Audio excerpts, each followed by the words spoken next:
सुप्रभात प्यारे बच्चों, हिंदी की कक्षा में आप सभी का स्वागत है। पिछली कक्षा में हमने कविता एक देशगीत, जो कि कुछ बच्चों की किताब में राष्ट्रगीत नाम से भी छपी हुई है, यह कविता हमने पढ़ी थी। उस कविता में मैंने आपको यह समझाया था कि हमें किस तरह से अपने देश का और अपने तिरंगे झंडे का सम्मान करना चाहिए और अपने देश का नाम रोशन करना चाहिए। मैंने आपको कविता के माध्यम से यह भी बताया था कि हमने भारत की इस धरती पर जन्म लिया है, यह हमारे लिए सौभाग्य की बात है। और कविता के माध्यम से यह भी स्पष्ट करने की कोशिश मैंने की थी कि हर असंभव चीज़ को आज हमारे भारत देश के लोगों ने संभव कर दिखाया है। चाहे वह चांद पर जाने वाली बात हो, चाहे वह पहाड़ पर चढ़ने वाली बात हो, चाहे वह समुद्र के अंदर गोते लगाने वाली बात हो, है ना, चाहे मंगल ग्रह पर जाने वाली बात हो, या कोई भी ऐसी चीज़ नहीं रह गई है जहाँ पर हमारे देश का झंडा नहीं लहराया है। कहने का तात्पर्य यह है कि हमने हर क्षेत्र में आगे बढ़ने की कोशिश की है। और आप बच्चे, भले ही आज आप छोटे हैं, लेकिन आप अभी से प्रयास करें कि आप अपने परिवार का, अपने माता पिता का, अपने समाज का, अपने राष्ट्र का, अपने देश का नाम रोशन करेंगे, है ना बच्चों। तो पिछली कक्षा में मैंने यही कविता आपको एक्सप्लेन की थी, यानी स्पष्ट की थी, समझाई थी। आज हम लेखन पुस्तिका के अंतर्गत कविता एक देशगीत, या आप यहाँ पर राष्ट्रगीत कविता का भी टाइटल आप लिख सकते हैं, यह आज हम लिखेंगे। इसके पहले जब मैंने आपको एक PDF भेजा था बच्चों, तो उसमें मैंने आप लोगों से वर्णमाला, स्वर और व्यंजन यह हल करवाया था, यह लिखवाया था, और आप लोगों ने लिख भी लिया था और कई बच्चों ने मुझे WhatsApp पर दिखाया भी था। उसके पश्चात बच्चों, मात्राओं से शब्द निर्माण किस तरह से किया जाता है, संयुक्ताक्षर और संयुक्त व्यंजन, यह भी मैंने आप लोगों को उसी PDF के माध्यम से समझाने की कोशिश की थी, और बच्चों ने इसे भी लिखा है। अब हम इसके आगे लिखेंगे कविता एक देशगीत या राष्ट्रगीत। सर्वप्रथम आपकी लेखन पुस्तिका में जहाँ कहीं भी दिनांक लिखने की जगह हो, वहाँ आप आज की दिनांक लिखेंगे। जैसे यहाँ पर 3 तारीख की दिनांक लिखी है और आज की 5 तारीख है, आप यहाँ पर 5 लिखिए, क्योंकि जब यह PDF मैंने बनाया तब मैंने 3 तारीख डाली, क्योंकि 3 तारीख का PDF था। लेकिन आप आज लेखन पुस्तिका में लिख रहे हैं, आप यहाँ पर आज की दिनांक डालेंगे। इसके पश्चात सर्वप्रथम हम चित्र बनाएंगे। चित्र किसका होगा? तिरंगे झंडे का। किसका चित्र होगा बच्चों? तिरंगे झंडे का। और आपको यहाँ पर तिरंगे झंडे का सुंदर सा चित्र बनाना है और उसमें रंग भरना है। इसके पश्चात आप लिखेंगे कठिन शब्द। देखिए, आप फिर सब हेडिंग डालेंगे, सब टाइटल डालेंगे, कठिन शब्द, और काव्य के अंतर्गत आने वाले जितने भी कठिन शब्द हैं, प्रत्येक कठिन शब्द को आपको यहाँ पर 3-3 बार लिखना है। जैसे देखिए, मैंने यहाँ पर 3 कॉलम्स बनाए हैं, आपको भी 3 कॉलम्स बनाने हैं और प्रत्येक शब्द आपको 3-3 बार लिखना है। जैसे ध्रुव, ध्रुव, ध्रुव, सौभाग्य, सौभाग्य, सौभाग्य, आंचल, आंचल, आंचल, बंजारा, बंजारा, बंजारा, नवयुग, नवयुग, नवयुग। और इस तरह से आपको क्या करना है? कठिन शब्द 3-3 बार लिखने हैं। जब आप कठिन शब्द लिख लेंगे तब आप एक लाइन लीव करेंगे। यहाँ पर इस बच्चे ने एक लाइन लीव नहीं की है, लेकिन आप एक लाइन लीव करेंगे और नीचे सब हेडिंग देंगे शब्दार्थ। शब्दार्थ का अर्थ होता है कठिन शब्दों के अर्थ लिखना। अब आप क्या करेंगे? शब्दार्थ की सब हेडिंग डालेंगे और आपकी लेखन पुस्तिका को 2 भागों में विभाजित करेंगे। एक ओर लिखेंगे शब्द और दूसरी ओर लिखेंगे अर्थ। तो चलिए, पहला शब्द है पथ। पथ यानी रास्ता, तो आप क्या लिखेंगे? पथ यानी रास्ता। दूसरा शब्द है ध्रुव तारा। ध्रुव तारा अर्थात वह तारा जो सदा उत्तरी ध्रुव के ऊपर रहता है। ध्रुव तारा का अर्थ क्या है? वह तारा जो सदा उत्तरी ध्रुव के ऊपर रहता है। फिर है भू।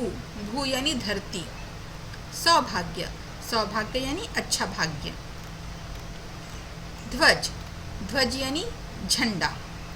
नवयुग। नवयुग यानी नया युग। ललकारना। ललकारना यानी चुनौती देना। तो बच्चों यह है हमारे शब्दार्थ। अब हम लिखेंगे पर्यायवाची शब्द। यहाँ पर भी आपको क्या करना है, शब्दार्थ की समाप्ति के पश्चात आपको एक लाइन छोड़नी है, 1 लाइन लीव करनी है और फिर लिखना है पर्यायवाची शब्द।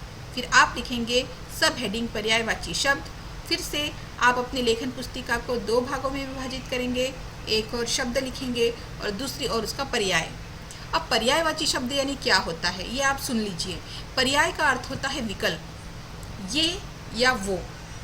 कहने का मतलब है कि जब हम एक ही शब्द को कई अलग नामों से जानते हैं तब उसे पर्यायवाची शब्द कहते हैं। जैसे देखिए पहला जग। जग यानी क्या होता है, विश्व या संसार।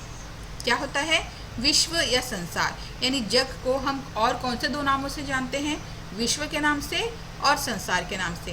यानी जग का दूसरा पर्याय क्या है, विश्व है और संसार है। उसी तरह से हवा।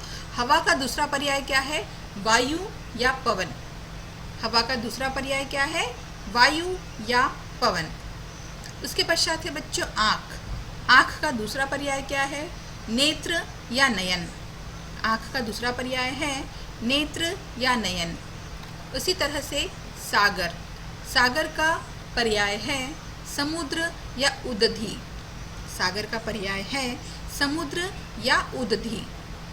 इसके पश्चात है बच्चों भू। भू यानी भूमि या धरती, या हम जमीन भी लिख सकते हैं। ठीक है, भू यानी भूमि, धरती या जमीन। इसके पश्चात है बच्चों बिजली। बिजली यानी बिजली का दूसरा विकल्प क्या है, बिजली को हम और किस नाम से जानते हैं, विद्युत या चपला। बिजली को कौन से नाम से जानते हैं, विद्युत या चपला। इसके पश्चात है बच्चों पर्वत। पर्वत का पर्याय क्या है, पहाड़ या गिरी। पर्वत का पर्याय है पहाड़ या गिरी। इसके पश्चात है बच्चों आसमान। आसमान का पर्याय है आकाश या गगन। आकाश या गगन। अब हम आगे बढ़ते हैं। आगे देखिए विलोम शब्द। अब यहाँ पर विलोम शब्द हमें लिखने हैं। तो विलोम का अर्थ क्या होता है, विलोम का अर्थ होता है उल्टे अर्थ वाले शब्द। उल्टे अर्थ वाले शब्द। जैसे जन्म। जन्म का उल्टा क्या होता है, मृत्यु या मरण। जन्म का उल्टा होता है मृत्यु या मरण। सौभाग्य। सौभाग्य का विलोम होता है दुर्भाग्य। सौभाग्य का विलोम क्या होता है, दुर्भाग्य। धूप। धूप का विलोम होता है छाँव। धूप। धूप का विलोम क्या होता है, छाँव। खुशबू। खुशबू का विलोम क्या होता है, बदबू। खुशबू का विलोम क्या होता है, बदबू। सुंदर। सुंदर का विलोम होता है कुरूप या बदसूरत। सुंदर का विलोम क्या होता है, कुरूप या बदसूरत। इसके पश्चात है बच्चों जीना। जीना का विलोम क्या होता है, मरना। जीना का विलोम क्या होता है, मरना। फिर धरती। धरती का विलोम क्या होता है, आकाश या गगन। धरती का विलोम क्या होता है, आकाश या गगन। फिर शोर। शोर का विलोम क्या होता है बच्चों, शांति। शोर का विलोम क्या होता है, शांति। अगला शब्द है रुकना। रुकना का विलोम क्या होता है, चलना या बढ़ना। रुकना का विलोम क्या होता है बच्चों, चलना या बढ़ना। फिर झूठ। झूठ का विलोम होता है सच। झूठ का विलोम क्या होता है, सच। फिर अपना। अपना का विलोम क्या होता है, पराया। अपना का विलोम क्या होता है, पराया। इसके पश्चात है बच्चों खुली। खुली का विलोम होता है बंद। खुली का विलोम बंद। फिर अमर। अमर का विलोम क्या होता है बच्चों, मृत्य। क्या होता है, मृत्य। अमर का विलोम होता है मर्त्य। मर्त्य। मर्त्य। देखिए उच्चारण देखिए, मर पहले म पढ़ेंगे फिर रेफ पढ़ेंगे आधा र, मर्त्य।